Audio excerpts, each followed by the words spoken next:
Ya bismillah. Düşüp gitmesin. Qaranglar, duo qilib turinglar. Bu yerda zamarkash bor ekan. Tiyindan o'tish kerak ekan. Agar gunohing bo'lsa, ustingga tushib ketadi deydi. Gunohing bo'lmasa, tushmaydi ekan, asli o'tasan ekan. Ket, bir ko'rsatay sizlarga.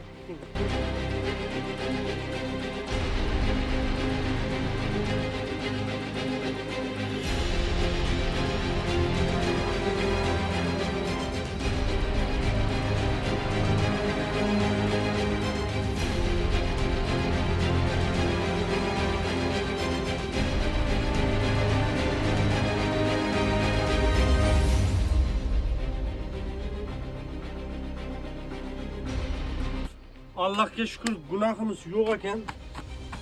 Taş düşüp gitmedi. O'tdik. Amallarni uddaladik. Like'ni bosib, videoni tarqatib yuboringlar. Sizlar kelib shu yerda o'tib ko'rsangizlar bo'ladi.